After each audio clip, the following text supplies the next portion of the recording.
ஹாய்ங்க. இந்த ஒரு set of திங்ஸை பற்றி நான் பேசலான்னு விரும்புகிறேன். நான் முதல்ல பெரிய லாங் வீடியோவாக இதான் ஃபஸ்ட் டைம் போடுறேன். ஐ ஹோப் கண்டிப்பாக நல்லா இருக்கும்னு நினைக்கிறேன். இந்த வீடியோவை ஃபுல்லாக பாருங்கள், உங்களோட அண்டர்ஸ்டாண்டிங் எப்படி இருக்குன்னு தெரிஞ்சுக்கலாம். ஒருத்தவர் இந்த ஆர்சிபி சிஎஸ்கே மேட்ச் முடிஞ்சதுக்கப்புறம் மீடியாட்ட பேட்டி கொடுக்குறாரு. ஆப்வியஸ்லி ஆர்சிபி ஃபேன் தான் அவர், ஏன்னா அந்த ஜெர்சியை வச்சு சொல்கிறேன்.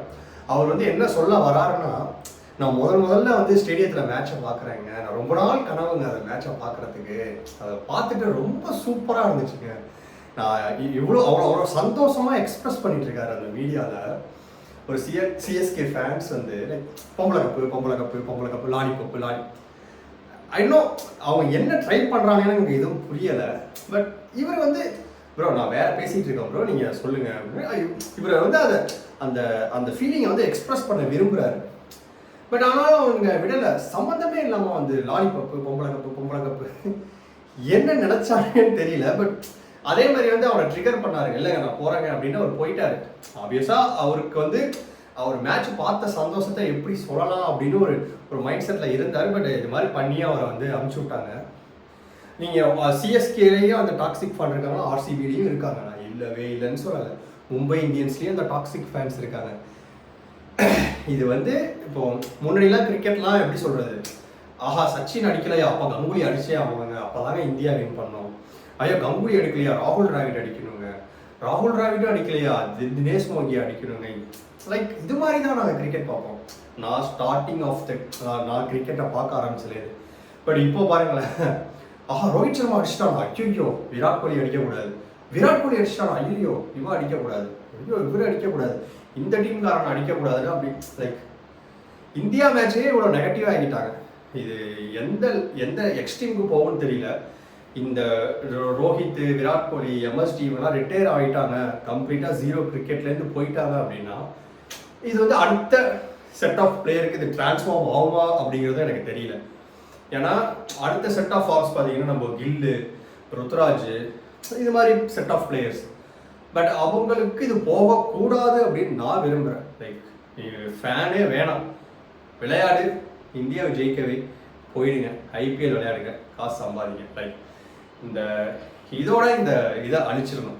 இந்த ஃபேன்ஸ் வருஷம் லைக் கோலிக்கு, ரோஹித் சர்மாவுக்கு, எம்எஸ்டிக்கு வேணாம் இனிமேல். லைக் ஃப்யூச்சர் கிரிக்கெட்டாச்சும் நம்ம வந்து ஒரு நல்ல வித்தவுட் டாக்ஸிக் என்விரான்மெண்ட்டில் போகணும் அப்படின்னு நான் எக்ஸ்பெக்ட் பண்ணுறேன். நான் என்ன சொல்ல வந்தேங்கிறத நான் டாபிக் டைவர்ட் ஆகி போயிட்டேன். நான் என்ன சொல்ல வரேன்னா, அந்த மனுஷன் ஏதோ சொல்ல வந்தார், அவர் அதை கட் பண்ணி கிளம்பிட்டாங்க.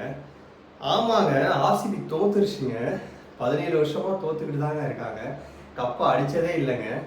பரவாயில்ல, அவங்க பாருங்களேன், தோத்துட்டீங்களா, அடுத்த தடவை நல்ல டீம் எடுத்துகிட்டு வாங்க, அடுத்த தடவை கண்டிப்பாக ஜெயிப்பாங்க, கண்டிப்பாக ஜெயிப்போம், என்ன பண்ணுறது, பரவாயில்ல பிளே ஆஃப் வாங்க. நீங்கள் பார்த்தீங்கன்னா 10 தடவை கிட்டத்தட்ட பிளே ஆஃப் வந்திருக்காங்க. Like first CSK, first Mumbai, CSK, 2வது மும்பை, 3rd ஆர்சிபி தான் இருக்காங்க. லைக் 9 to 10 டைம்ஸு முடியலை. 9 தடவை போய் அவங்களால கப்பை அடிக்க முடியலை. 2014 ரொம்ப க்ளோஸாக வந்தாங்க. லைக் 45 பாலுக்கு 57 சம்திங் தான் அடிக்கணும், 8 விக்கெட்ஸ் இன் ஹேண்ட், ஆனாலும் தோற்றுருவாங்க. பட் அவங்களோட லக்கு அவ்வளோதான். ட்ரை பண்ணாமல் இல்லையேங்க, எல்லா மேட்சும் ட்ரை பண்ணுறாங்க, புது டீம் எடுக்கிறாங்க, அந்த பவுலர் எடுக்கிறாங்க, இந்த பவுலர் எடுக்கிறாங்க. பட் லக்கு இல்லை அவங்களுக்கு. அவங்க மேலே குறை சொல்லி எந்த யூஸும் கிடையாது. நல்லா தான் பெர்ஃபார்ம் பண்ணுறாங்க. ஏன் 10 தடவை பிளே ஆஃப் போயிட்டு ஒரு தடவை கூட தான் அடிக்க முடியல, 2 தடவை செமிஃபைனலும் போயிருக்காங்க, பட் முடியலை. ஆப்வியஸ்லி அது அவங்களோட லக் ஃபேக்டர், அவ்வளோதான். இதுக்காண்டி அந்த டீமை நம்ம குறைச்சும் இட போடக்கூடாது. ஏன்னா அவங்க 10 தடவை பிளே ஆஃப் வந்திருக்காங்கன்னா அதுக்கான திறமை அவங்களுக்கு இருக்குது. அதை அக்செப்ட் பண்ண மாட்டேங்கிறாங்க யாருமே. இந்த லாஸ்ட்டு May 18 போன வருஷம் அவங்க எப்படி சொல்கிறது, எல்லா எக்ஸ்போர்ட்ஸும் 0, ஆர்சிபினால நெக்ஸ்ட் ஸ்டெப் போகவே முடியாது. 0.01% RCB to qualify to play off அப்படிங்கிறது தான் ரூலு. வந்தாங்க, கண்டினியூஸாக 6 மேட்ச் அடித்தாங்க. எஸ்ஆர்ஹெச் அடிக்கவே முடியாதுன்னாங்க, அடித்தாங்க. எல்லா பிளேயரையும் அடித்து துவம்சம் பண்ணிட்டு உள்ளே வந்தானுங்க. ஃபைனல் பார்த்தீங்கன்னா 14th மேட்ச் பார்த்தீங்கன்னா சிஎஸ்கேவோட வின் பண்ணணும். சிஎஸ்கேவோட ஹெட் டு ஹெட்டும் எங்களுக்கு கம்மி. சிஎஸ்கே ஆர்சிபி வந்தாலும் எங்களா பொழப்பாங்க, இவனுங்க ஆர்சிபி சென்னை போனாலும் ஆர்சிபியை பொழப்பாங்கன்னு இது உலக அறிஞ்ச உண்மை, எல்லாருக்கும் தெரியும். இதில் ஆப்வியஸாக எந்த யாருமே அக்செப்ட் பண்ணாமலும் இருக்க மாட்டாங்க. Even though RCB fans accept பண்ணி தான் ஆவாங்க. ஏன்னா எங்களுக்கு தெரியும் பிஹைண்ட் தி ஸ்ட்ரென்த் யார் இருக்கா அப்படின்னு தெரியும். எம்எஸ்டி அங்கே இருக்கார். இன்கேஸ் அந்த இடத்துல எம்எஸ்டி இல்லாமல் வேற எந்த பிளேயர் லைக் ருத்துவே கேப்டன், ஜட்டுவே கேப்டனாக வச்சு போனாலும் ஆர்சிபி ஹேவ் ஈக்குவல் சான்ஸ் அப்படின்னு எல்லாரும் நினைப்பாங்க. எப்போ தோனி பின்னாடி நிற்கிறாரோ அது ரொம்ப கஷ்டம். ஏன்னா எல்லாருக்கும் தெரியும் தோனியோட மைண்ட் செட்டு என்ன பண்ணுவார், யார் விராட் கோலி எப்படி அவுட் ஆகலாம், மேக்ஸி எப்படி அவுட் ஆகலாம், ஃபேஃப் எப்படி அவுட் ஆகலாம், எந்த சமயத்தில் ஸ்பின் போடலாம் அப்படின்னு எல்லாமே தெரியும். ஆனால் அந்த மே 18 பார்த்தீங்கன்னா ஆர்சிபி வின் பண்ணால் மட்டும் பத்தாது, 18 ரன்னு அதிகமாக இருந்தால் வின் பண்ணோம் அப்படின்னு ஒரு நிலைமை. பேட்டிங் பிடிச்சாங்க, அந்த அதாவது மழையே பெஞ்சிடும் அப்படின்னு சொல்லிட்டாங்க. மழை பெஞ்சு அந்த மேட்ச் கேன்சல் ஆகும்போது 1-1 ஈக்குவல் அப்படிங்கிற ஒரு இதுதான் ஃபோர்காஸ்ட், வெதர் ஃபோர்காஸ்ட்டும் இருந்துச்சு. பட் ஆப்வியஸாக மழை இல்லைங்க. அதே மாதிரி ருத்துவும் கேப்டன் டாஸும் வின் பண்ணிட்டாருங்க. ஆர்சிபியில் பெங்களூரில் 2வது பேட்டிங் பிடிக்கிறவங்களுக்கு தான் அதிக winning percentage. Even though RCB batting பிடிக்குது, எக்ஸ்பெக்டே பண்ணலை. கிட்டத்தட்ட 218 ரன் அடித்தாங்க. எல்லாருக்கும் தெரியும் ஈஸியாக அதை சேஸ் பண்ணிடுவாங்க அப்படின்னு தான் எல்லாரும் எக்ஸ்பெக்ட் பண்ணாங்க. பிஃபோர் த மேட்ச்சு எல்லா எக்ஸ்பர்ட்டும் சொன்னாங்க சிஎஸ்கே தான் வின் பண்ண போகுது. அதை சிஎஸ்கே ஃபேன்ஸும் சரி, நான் ஆர்சிபி தான் எங்களுக்கு ஈஸி, செமிஃபைனல் போகிறோம், கப் அடிக்கிறோம் அப்படின்னு தான் பேசிகிட்டு இருந்தாங்க.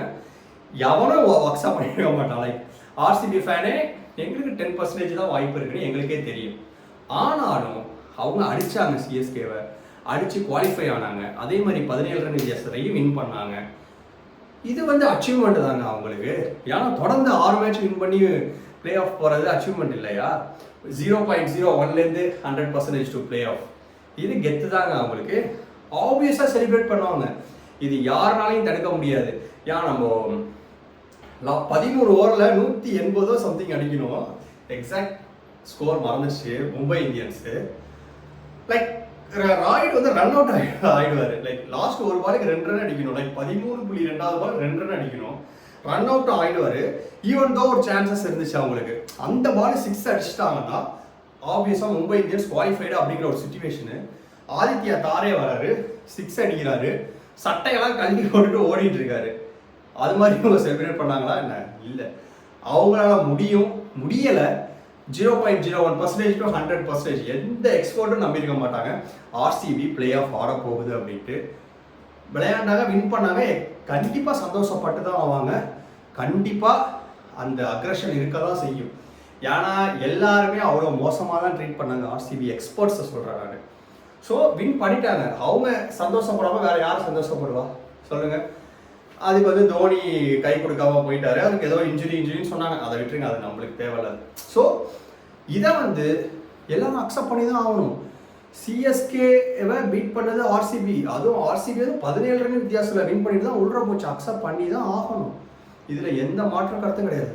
அவங்க ஃபேன்ஸை டாக்ஸிக்காக பிஹேவ் பண்ணியிருக்காங்க அப்படின்னா பண்ணிட்டாங்கன்னா அதுக்கு 10 வருஷத்துக்குள்ளேருந்து நீங்கள் டாக்ஸிக்காக பண்ணதுனால அவங்க பண்ணி தான் ஆவானுங்க. அதுக்கு எதுவும் பண்ண முடியாது. ஏன்னா சில செட் ஆஃப் பிளேயர்ஸ் சில செட் ஆஃப் ஃபேன்ஸ் அப்படி தான் இருக்கானுங்க. அதை நம்ம மாற்றவும் முடியாது. ஏன்னா அவ்வளோ ட்ரோல் பண்ணுறாங்க. நம்ம ட்ரோல் பண்ணாமல் இல்லைன்னு சொல்லாதீங்க தயவு செய்து. சிஎஸ்கே ட்ரோலே பண்ண மாட்டாங்களே. டாக்ஸிக் ஃபேன் தான் ஆர்சிபின்னு கண்டிப்பாக கிடையாது. RCB have A toxic fans, Mumbai Indians have toxic fans, CSK have A toxic fans. இதில் யார் அதிகம்னே நம்ம சொல்ல முடியாது. எல்லாத்தையும் ஈக்குவலாக அந்த தற்போதைய இருக்க தான் செய்கிறாங்க. ஈவன் எனக்குள்ளேயே ஒரு டாக்ஸிக் இருப்பான். அது எப்போ வெளில வருவான்னு யாருக்குமே தெரியாது. பட் லைக் ஓரளவு மெச்சூரிட்டி வந்துருச்சு. லைக் இதெல்லாம் பண்ண இது ஏன்டா அவரும் நம்ம ஆளா அப்படின்னு எப்போ நினைக்கிறோமோ அப்போ அந்த இதுலேருந்து போயிடுவோம், அந்த மென்டாலிட்டிலேருந்து போயிடுவோம். நானும் போஸ்ட் பண்ணியிருக்கேன், லைக் டாக்ஸிக்காலாம் பண்ணியிருக்கேன். நானும் இல்லைன்னா சொல்ல போகிறதில்ல. பட் நான் அதுலேருந்து வெளியில் வந்துட்டுருக்கேன். இன்கேஸ் எனக்குள்ளேயே ஒரு டாக்ஸிக் இருந்துச்சுனாலும் அதை நான் உள்ளே போட்டு அழிச்சிருவேன், அதை வெளியில் கொண்டு வர மாட்டேன். லைக் அது மாதிரி எல்லாம் பண்ணாங்கன்னா கண்டிப்பாக நல்லா தான் இருக்கும். லைக் சேம் அதே மாதிரி தான் ஆர்சிபி கண்டிப்பாக நினச்சி கூட பார்த்துருக்காது. சேப்பாக்கில் தோனியை 2008க்கு அப்புறம் ஜெயிச்சதே கிடையாது ஆர்சிபி. திருப்பியும் ஜெயிப்பாங்கன்னா அவங்க எக்ஸ்பெக்டே பண்ணியிருக்க மாட்டாங்க, வாய்ப்பே கிடையாது. எல்லாருமே எல்லா எக்ஸ்பர்ட்ஸும் CSK going to win this match. Spin trio இருக்காங்க, சென்னையோட ஃபோர்ட்ரஸ் அது. ஆப்வியஸாக உண்மைதாங்க, அது யாரும் அக்செப்ட் பண்ணாமல் இருக்கவே மாட்டாங்க. பட் ஆர்சிபிக்கு ஒரு கான்ஃபிடென்ட் இருக்குது, ஆர்சிபி ஃபேன்ஸுக்கு ஒரு கான்ஃபிடென்ட் இருக்குது. ஏன் இவ்வளோ வருஷம் தோத்துட்டோம், இந்த தடவை நாங்கள் ஏன் ஜெயிக்கக்கூடாது? நல்லா விளையாடுங்க, விளையாடுறாங்க, நல்லா விளையாடுங்க, ஜெயிங்க அப்படின்னு அவங்க மைண்ட் செட்டில் வராங்க. மும்பை இந்தியன்ஸ் அடிச்சுட்டு ரொம்ப மோசமாக பேசுகிறாங்க. இப்போ மும்பை பங்காளி அடிச்சிட்டோம், அப்போ அந்த ஜோக்கரு பொம்பளை கப் அடிக்க போகிறோம், அது பண்ண போகிறோம், இது பண்ண போகிறோன்னு இவங்களே தாங்க வாய விட்டாங்க. எல்லா மீடியாலையும் அவ்வளோ கான்ஃபிடென்ட் சிஎஸ்கே மேலே. ஆப்வியஸாக அது அவங்க ஃப்ரான்ச்சைஸ் மேலே அவங்க இருக்க வேண்டிய கான்ஃபிடென்ட் தான், அதை யாருக்கும் சொல்ல போகிறது கிடையாது. எதுக்கு எக்ஸ்ப்ரெஸ் பண்ணுறீங்க? அவன் நீங்கள் எக்ஸ்ப்ரெஸ் பண்ணாலும் அவன் உங்களை வந்து அடிக்கிறானுங்க, அடிச்சு அதனால தான் இவ்வளோ பிரச்சனை. நீங்கள் okay next match RCB, so we will try to win this match, இல்லை நாங்கள் வின் பண்ணுவோம், எங்களுக்கு கான்ஃபிடென்ட் இருக்குது, அது சொல்கிறது கரெக்டு. செய்ய போகிறோம், இப்போ மெரினாவில் போய் புதைக்க போகிறோம். இதுமாதிரி நிறைய டைலாக், ஒரு 10-15 வீடியோ ரிலீஸ் பண்ணி இந்த மீடியாவெல்லாம் ஹைப் பண்ணி விட்டாங்க. ஆப்வியஸாக வின் பண்ணிட்டாங்க. வின் பண்ணதும் இல்லாமல் சேப்பாக்கில் 50 ரன் வித்தியாசத்தில் சிஎஸ்கேவை யாருமே போட்டதில்லை அப்படிங்கிற ஒரு கெத்தாக வின்னும் பண்ணிட்டானுங்க. இதனால அதை அவங்களால அக்செப்ட் பண்ண முடியல சிஎஸ்கே ஃபேன்ஸ்னால. சில பேர் அக்செப்ட் பண்ணாங்க, like they played well, they won the match. 2008 CSK played well, so they won the match. அதே மாதிரி தான் இவங்களும் இவ்வளோ வருஷம் தோத்தோம், நம்ம ஏன் பண்ணக்கூடாது? ஸ்ட்ராட்டஜி பண்ணிட்டு வராங்க. இந்த ஓவரில் இவ்வளோ ரன் அடிக்கணும், 170 ரன் அடித்தா திருப்பி அடிச்சிருவாங்க, 200 ரன் அடிக்கணும், அடித்தா நம்மளுக்கு சான்சஸ் இருக்குது, நம்ம இந்த பவுலரை வச்சு பண்ண முடியும். ஃபுல்லும் பிளான் பண்ணி படித்து அவ்வளோ பின்னாடி ஒர்க் பண்ணி ஹார்ட் ஒர்க் பண்ணி வின் பண்ணுறாங்க. அக்செப்ட் பண்ணி தான் ஆகணும். வின் பண்ணிட்டாங்க, அக்செப்ட் பண்ணி தான் ஆகணும். இதில் எந்த தப்பும் கிடையாது. அஸ் அ கிரிக்கெட் ஃபேனாக எல்லாருமே அக்செப்ட் பண்ணிப்பாங்க. இன்கேஸ் அந்த மேட்ச் சிஎஸ்கே வின் பண்ணிச்சுனாலும் same, we going to accept. Another year we are going to lost in Chennai, simple. அடுத்த தடவை வருவாங்க, அடுத்த தடவை நாங்கள் சென்னை அடிப்போம், 2026 வின் பண்ணுவோம். ஸோ அதுதான் அவங்களோட மென்டாலிட்டி. நீங்கள் வின் பண்ணதை அதுங்க அசிங்கப்படுத்தி கேவலப்படுத்தி ஏதோ பொம்பளை கப்பு அது இது எதுக்கு? இது அவனை வின் பண்ணுறானே ஜெயிச்சுட்டு போயிட்டே இருக்கணும், அவ்வளோதான், முடிஞ்சிச்சு. தே பிளேட் வெல். நிறைய ஃபேன்ஸ் நல்லா பாசிட்டிவாக சொன்னாங்க, தே பிளேட் வெல், அவ்வளோதான், சிம்பிள். அதுதான் எக்ஸ்பெக்ட் பண்ணுறோம். அதை விட்டுட்டு டாக்ஸிக்கா அவன் இவனை அடிக்க, இவன் அவனை அடிக்க, எதுக்கு இந்த வேலை? இது ஒரு கை கலப்பு வரைக்கும் போயிருக்கு இந்த பிரச்சனை.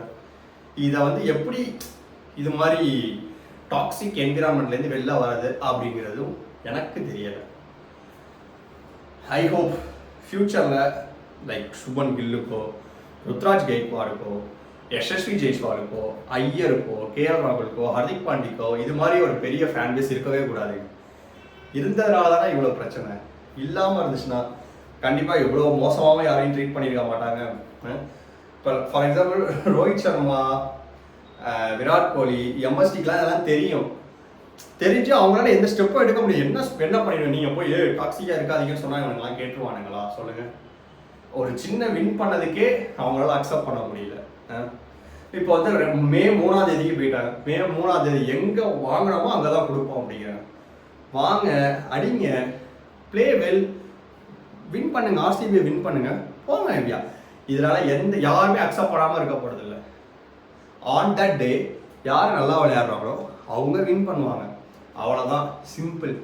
இது அக்செப்ட் பண்ணிவிட்டு அக்செப்டன்ஸை வாங்கிக்கோங்க. நானே ஒரு ஆர்சிபி ஃபேனாக இருக்கேன்னு வச்சுக்கோங்களேன். அந்த லாஸ்ட் மேட்ச் ஆர்சிபி தோத்துச்சுன்னா எஸ் வி லாஸ்ட். சென்னையை போய் அடிக்கிறது கஷ்டம். எங்கே ப்ராப்ளம் பண்ணீங்க? உங்கள்கிட்ட ஸ்பின் இல்லை, ஓகே, வேறு ஸ்பின்னர் எடு, வேறு பின்னாடி உள்ளவனை தூக்கி முன்னாடி போடு, சுயேஷ் சர்மா நல்லா போடல எடுத்து வெளில போடு. இதுதான் கான்செப்ட். குருணால் பாண்டியா நல்லா போட மாட்டேங்கிறான், அவனை தூக்கி வெளில போட்டு இன்னொருத்தவனை எடுத்து உள்ளா போடு. லைக் இது மாதிரி தான் நம்ம கிரிக்கெட்டை பார்க்கணுமே தவிர அவனுங்க அடிச்சிட்டானுங்க எப்படி அவனுங்களை வந்து முட்டு கொடுக்கலாம், முட்டு மணியாக இருக்கக்கூடாது. ஓகேடா, கிரிக்கெட்டை நெக்ஸ்ட் ஸ்டெப்பு அவன் இன்னும் ஒரு 2 வருஷம் ஆடுவாங்களா, 3 வருஷம் ஆடுவாங்களா இவங்கெல்லாம் சேர்ந்து.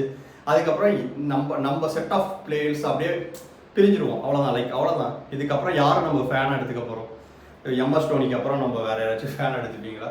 அந்த லெவலுக்கு கிரேஸ் இருக்குமா ருத்ராஜ் மேலே? இருக்காது.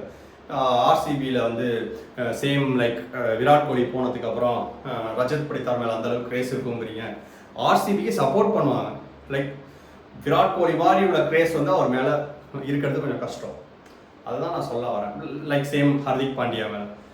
ஸோ இந்த டாக்ஸிக் என்விரான்மெண்ட்லேருந்து நம்ம வந்து கொஞ்சம் வெளில வந்துட்டோம்னா கிரிக்கெட்டுக்கும் நல்லது, கிரிக்கெட் பார்க்குற மக்களுக்கும் நல்லது, எல்லாருக்கும் நல்லது அப்படின்னு நான் எக்ஸ்பெக்ட் பண்ணுறேன்.